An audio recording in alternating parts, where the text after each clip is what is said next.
안녕하세요. 이번 영상에는 다시 화두공안에 관해서 이야기해 보겠습니다. 앞선 두 영상에서는 화두공안을 마조의 이론상 공안하고 그리고 암자를 불태운 노파 이야기를 했죠. 그런데 이제 지금 이 영상에서 이야기하고자 하는 화두공안은 어떻게 보면 가장 기본적인 공안입니다. 가장 기본적인 공안인데, 근데 사실 뭐 우리나라 선가 역대 선지식들, 조사님들 이래 보면은 이 공안에 대해서 법문을 하시거나 거량을 하시는 스님이 거의 없습니다. 좀 아이러니하게도 가장 기본적인 공안인데도 불구하고 여기에 대해서 제가 지금 알고 있는 바로는 성철 스님께서 본지풍광에서 조주 대사라는 제목으로 거량하신 것 하고, 그 외에는 제가 아직 보지 못해서 그런지 모르겠지만 진재 스님 법어집에 돌사람 크게 웃다라는 법어집에서는 제가 보지 못했습니다. 보지 못했고, 그 외에 뭐 다른 법문집에서 혹 하고 계시는지는 모르겠지만, 그리고 평소에도 진재 스님께서의 어떤 평소 법문을 봐도 이 공안을 거의 거론하지 않습니다. 그리고 역대 뭐 우리 선지식 스님들 법문을 봐도 이 공안에 대해서는 거의 이야기하지 않습니다. 이 공안이 뭐냐 하면, 제가 앞에 승절 스님 법문집 본지풍광을 이야기하면서 제목을 조주 대사라 그랬죠. 뭐 조주 스님이 어느 나라에 뭐 대사로 가신 것이 아니고, 조주 스님의 크게 죽음, 클대자의 죽을 사자입니다. 그리고 조주는 조주 스님의. 근데 이것을 이제 달리 또 제목을 이야기하자면은 조주의 대사각활이라고 뭐 해도 됩니다. 아니면 그냥 대사각활 해도 됩니다. 그런데 이 지금 공안이 처음 이제 발설하신 분이, 언급하신 분이, 언급이 아니고 이 대사를 일단 선문답집에서 처음 나오는 분이 조주 스님이기 때문에요. 그래서 성조 스님께서는 조주 대사라고 그렇게 제목을 지으신 것 같습니다. 말 그대로 이제 크게 죽는다 이런 뜻이죠. 그리고 각활이면은, 대사 각활이면은 크게 죽었다가 다시 살아난다 이런 말이죠. 대사 각생이라기보다도 대사 각활이 보다 좀 더 역동적인 그런 느낌을 주죠. 그래서 뭐 대사 각활이라고 보통 이름 합니다. 한번 크게 죽었다 살아나야 한다, 이런 말씀은 참 많이 하십니다. 이런 말씀들은 굉장히 많이 하십니다.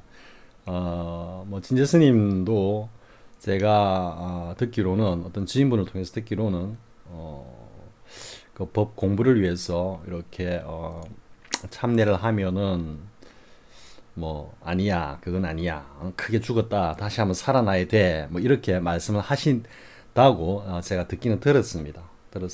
그런데 정작 법문을 하실 때는 이 조주대사 공안을 직접 거론하시는 것은 제가 거의 보지 못했습니다. 일단 제가 너무 많은 뜸을 들이는데요. 한번 말씀을 드려보겠습니다. 이야기 줄거리는 이렇습니다. 조주 스님께서, 뭐 조주 스님은 뭐 거의 생이지지라고 우리 보통 그렇게 평을 하죠. 즉 태어날 때부터 이미 깨치고 나오셨다. 그런 분들이 간혹 있습니다. 중국 그 순종사에 보면은 조금 우리가 이제 설봉 스님에 비해서는 좀 덜 알려진 암두 스님이 계시죠. 내가 덕산 스님의 두 분의 어떤 그 큰 제자인데요. 설봉 스님은 뭐 하나의 그 일가를 이루어 가지고 개당을 해가지고 많은 후학들을, 뭐 운문 스님도 뭐 해당이 된다고 볼 수 있죠, 그죠? 많은 어떤 대선지식을 길러내신 반면, 뭐 암두 스님은 그냥 뭐 조용하게 때로는 그 범난을 당해가지고는 뭐 배사공으로 이렇게 또 지내신 그런 이야기도 나오죠. 제가 앞선 영상에서 이야기했지만 칠실자 보살이라고 배사공 행세를 하면서 숨어 지낼 때 한 보살이 아기를 들고 와가지고 일러라 하고 암두 스님한테 막 고함을 치니까 암두 스님이 뱃전을 3번 이렇게 노로 두드리니까 그냥 그 아이를 강물에다 던지면서 내가 지금까지 이렇게 7번째, 이제 8번째 자식인지 모르겠습니다. 그래가지고 옳게 좀 아는 스님을 만나면 했는데 아직까지 만나지 못해가지고 결국 이 자식마저도 이렇게 내가 죽이는구나 뭐 이렇게 하는 그 공안이 있습니다. 상당히 어렵습니다. 어렵다기보다도 굉장히 좀 난해한데요. 난해한 공안에 그 등장하신 암두 스님 계시죠. 근데 암두 스님은 뭐 무엇보다도 유명한 것은 그 마루구죠. 마루구. 마루구 공안으로 마루구라는 그 용어를 가장 또 먼저 던지신 분이 또 암두 스님이고요. 덕산 탁발화에도 나오고 또 슬봉 스님과의 일화에도 나오고 하는 그 마루구죠, 그죠? 마루구. 아무튼 그 암두 스님은 뭐 생이지지라고 할 수 있을 정도로 뭐그 선문답집에 자주 등장하시진 않는데 한 번씩 등장할 때마다 뭐 포스가 굉장합니다. 그 슬봉 스님하고 암두 스님이 뭐 덕산 스님 회화를 떠나서 행각을 할 땐가 오봉산인가 뭐 그 산을 지나다가 덕산 스님이 암두 스님에게 전번에 일전에 덕산 노장이 늙으이가 스승을 그렇게 부르죠. 덕산 노장이 한방망이를 내한테 때렸는데 그때 밑둥이 쑥 빠지는 듯한 그런 느낌이었다. 이렇게 이제 암두 스님한테 이야기를 하니까 암두 스님이 사제, 설봉 사제 모든 것이 나에서 비롯되어서 온천하를 뒤덮어야지 그래야 비로소 조금 맞다 할 수 있네 하는 소리에 설봉 스님이 화려한 대우를 하면서 거기에서 암두 스님에게 절을 하면서 사형 덕분에 이 설봉이 여기에서 도를 이뤘다 뭐 이렇게 했다는 그 일화가 있듯이 얼핏 보면은 암두 스님은 뭐 그야말로 뭐라 그럴까요? 뭐 그 깊이를 좀 가늠할 수 없는 생이지다 이렇게 되죠. 이야기가 지금 조수 스님 생이지다 시작해가지고 암두 스님 이야기까지 가버렸는데요. 암두 스님의 그 마루구와 관련된 공안은 나중에 다뤄보기로 하고요. 오늘은 가장 기본되는 조수 스님의 이 대사 각활에 대해서 이야기해 보겠습니다. 조수 스님이 뭐 1설에는 120세까지 사셨다는 이야기도 있고 또 1설에는 뭐 160세까지 사셨다는 이야기도 있고 뭐 다양합니다만 우리가 조금 양보해 가지고 120세까지 사셨다라고 하면요. 근데 조수 스님은 이제 80세에 이르러 가지고 비로소 행각을 나섰다고 합니다.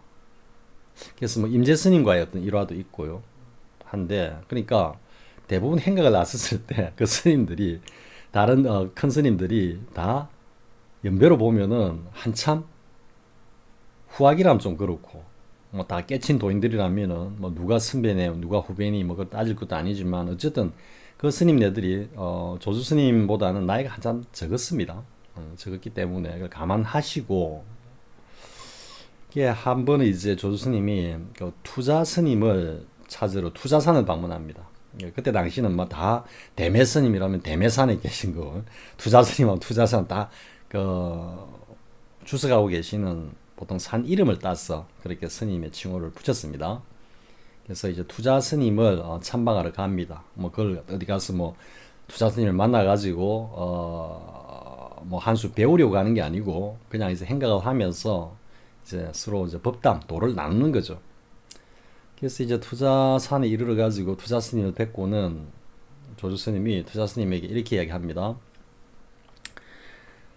사람이 크게 죽었다 다시 살아날 때는 어떠합니까? 말 그대로 대사, 각활 할 때는 어떠합니까? 이렇게 하니까 투자 스님이 이제 대뜸 답을 하시기를 어두운 밤길에 떠나는 것은 허락지 않으니 모름지기 날이 밝아서 도착해야 하느니라 혹은 뭐 떠나야 하느니라 뭐 도착해야 하느니라고 하든지 떠나야 하느니라 하든지 그 말씀이 취에는 전혀 차이가 없습니다. 똑같은 의미입니다. 다시 한번 이야기하면요. 조주 스님께서 투자 스님을 만나서 투자 스님이 물론 연배는 어렸을 겁니다. 그래서 투자 스님에게 사람이 크게 죽었다 다시 살아날 때는 어떠합니까? 이렇게 물으니까 투자 스님이 그 말씀을 받아서 밤에 떠나는 그 허락지 않으나 모름지기 날이 밝아서 떠나야 하느니라 혹은 도착해야 하느니라 이렇게 답을 하니까 조수 스님이 뒤도 안 돌아보고 몸을 돌리고는 그냥 팽 가버리는 겁니다. 그 투자 스님이 이제 좀 이상한 생각이 든 겁니다. 아니, 저 노장이 와가지고 뭐라고 이야기를 했으면 또 내가 뭐 그에 대해서 내가 뭐 엉터리 답된 것도 아니고 내가 제대로 답했는데 저 노장이 뭐 알아서 저러나 몰라서 저러나 싶어가지고 밑에 이제 어린 동자를 시켜가지고 쫓아가가지고 물어보게 합니다. 왜 그러냐고, 왜 그냥 가시느냐고. 그러면서 동자가 이제 가서 조스님에게 아니 스님 왜 그냥 가십니까 하니까 조스님께서 하시는 말씀이 태백이로다, 태백이로다 중얼거리면서 그냥 또 휑하니 가셨다는 게 이게 이제 조주 대사의 대사 각활의 공안의 내용입니다. 여기서 이제 참고로 태백 그러죠. 우리가 보통 뭐 태백산 하듯이 그러죠. 태자는 대자보다 더 큰 크고 위대한 그런 의미니까요. 그죠? 뭐 태조 이렇게 하듯이. 그래서 이 태백이라는 이 표현은 최고의 경지에 이른 분을 평가하는 표현입니다. 우리가 그 뭐 시승이라 그럽니까? 두보를 시선이라 합니까? 근데 두보를 시선이라 하고 이 태백이를 시선이라 합니까? 아무튼 뭐 본래는 200인데 우리가 이 태백이라고 부르죠. 그죠? 태백이라고 부르고 우리 또 곡주를 아주 즐기시는 분들은 또 주태백이라는 그 어마어마한 것도 칭호를 갖다가 받고 계시죠. 그와 같이 태자는 굉장히 크고 높고 훌륭하고 대단한 그런 의미를 가진다. 그래서 태백이다. 태백이로다. 태백이로다. 근데 여기에 대해서 뭐 여러 가지 평창과 송들이 많이 있습니다. 성철 스님의 본지풍광에서 보면요, 이렇게 그 평창이라 해야 되지, 송이라고 해야 평창이라고 하는 게 맞을 것 같습니다. 그런데 이 지금 평창이 성철 스님의 어떤 그 뭐라 그럴까요, 독보적인 성철 스님 혼자만의 말씀, 성철 스님이 유일하게 하신 말씀이 아니라 역대 조사들의 응구를 그대로 가져와서 이렇게 붙인 겁니다. 이게 이제 뭐 어떤 내용이냐면 이 대사각활에 대해서 이렇게 이야기합니다. 성철 스님께서 길을 가다가 죽은 뱀을 만나거든 때려 죽이지 말고 믿없는 광주리에 담아서 돌아오라. 이게 조주의 대사각활에 대해서 붙인 평창이라고 하는 게 맞을 것 같습니다. 다시 한번 해볼까요? 길을 가다가 죽은 뱀을 만나거든 때려 죽이지 말고 믿없는 광주리에 바구니에 담아서 돌아오라 그랬습니다. 여기에 지금 자꾸 하나하나 우리 옛날 국어 이제 시험 공부할 때요. 요즘은 뭐 수능 시대 어떤지 모르겠습니다만 옛날 본고사 시대 같으면 뭐 관동별고 이런 거 다 외웠습니다. 그리고 자꾸 하나하나 뜯어가지고 다 분석하고 이랬습니다. 그래서 그 지금 성철 스님, 물론 성철 스님의 그 고유한 표현이 아니라 역대 조사들의 응구인데 그 응구를 그 갖다 붙인 내용을 다시 한번 보면요. 길을 가다가 죽은 뱀을 만나거든 때려 죽이지 말고 믿없는 광주리에 담아서 돌아오라. 가지 말고 돌아오라고 지금 이야기합니다. 마지막에. 그래서 이 내용 자체가 앞에서 투자스님께서 말씀하신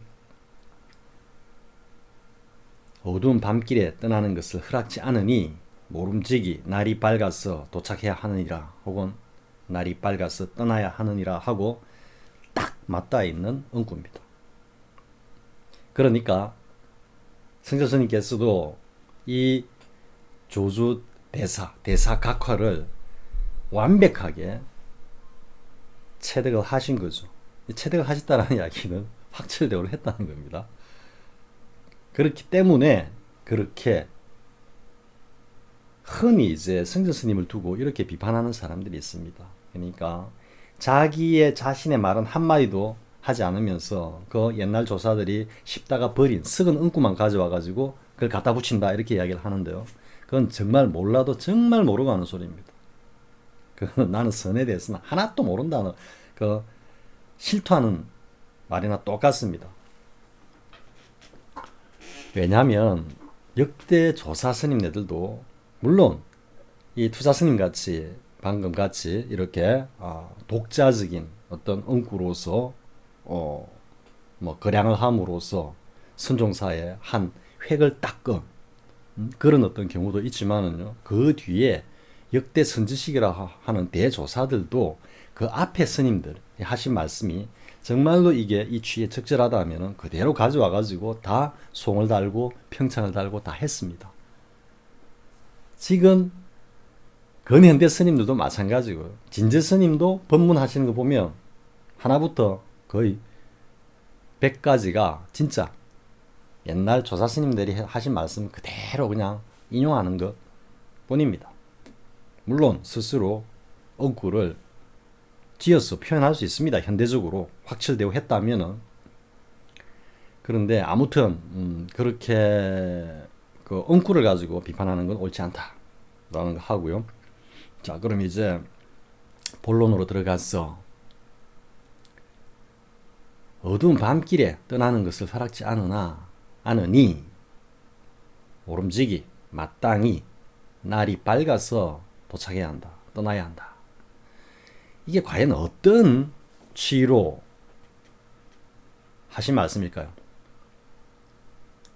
이 엉구가 그냥 딱 들어오면 그 자리를 본 겁니다.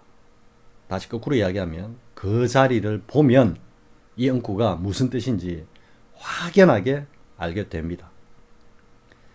그리하여 성서스님 말씀같이 길을 가다가 죽은 뱀을 만나거든 때려 죽이지 말고 믿없는 바구니에 담아서 돌아오라.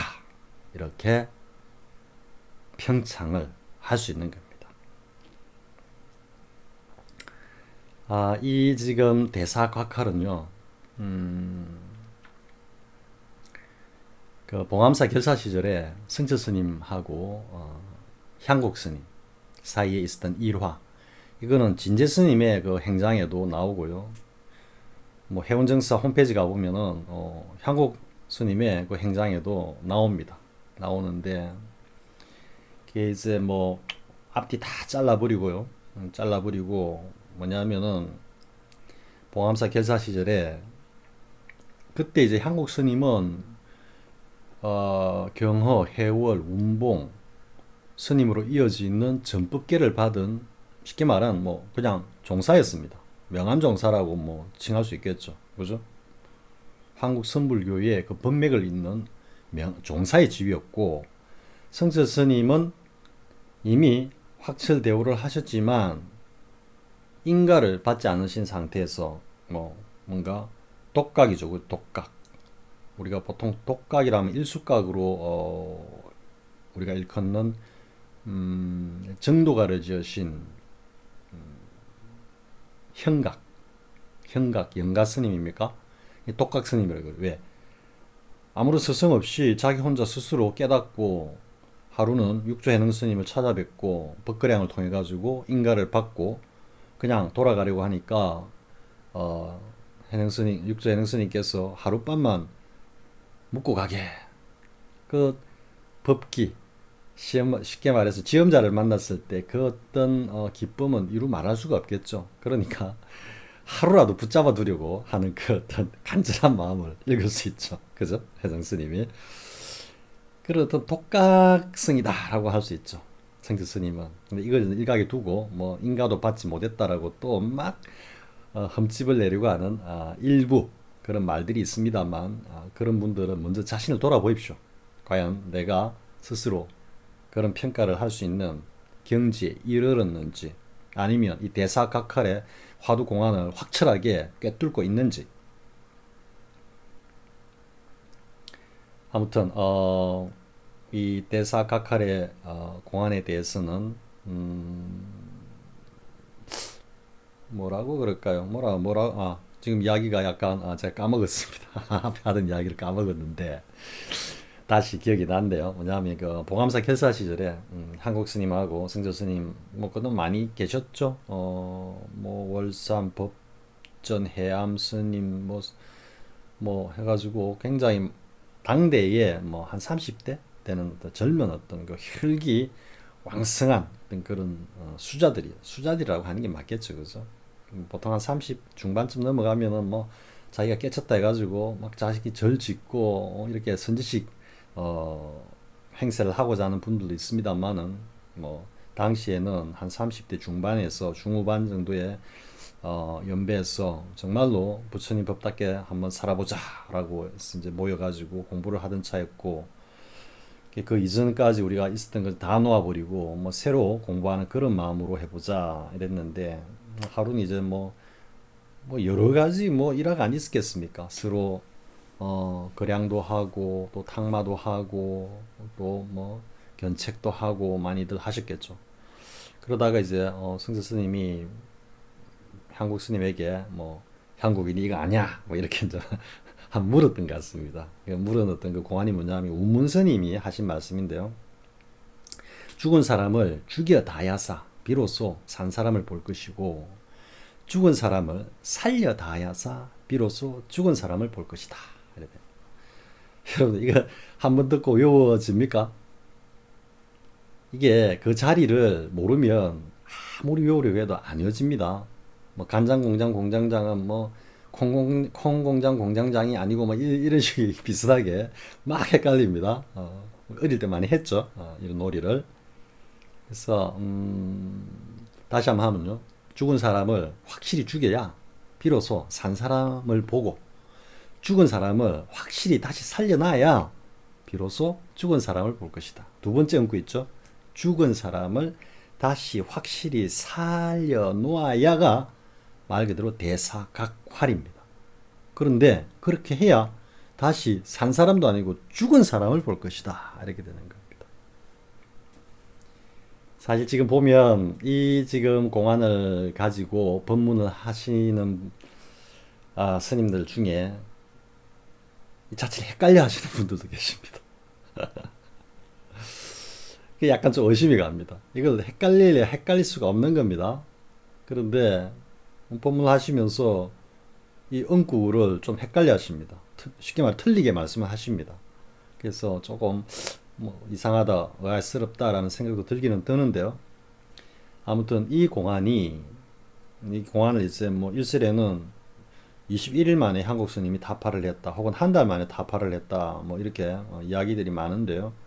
아무튼 한국 스님이 이 공안을 어쨌든 참고해서 타파하고는 거기서 다시 오도성을 짓습니다. 그러면서 스스로 확철되어 했다. 이렇게 되는데요.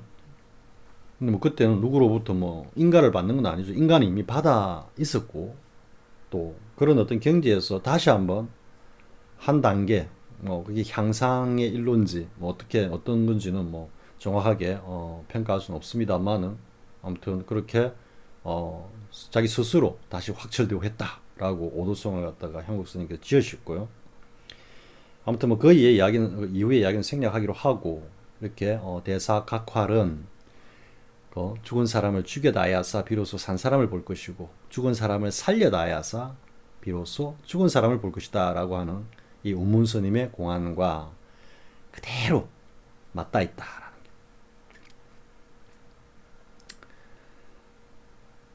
대사각활에 대해서 그 투자스님께서 하신 말씀 사실 경험 안 하면 모릅니다.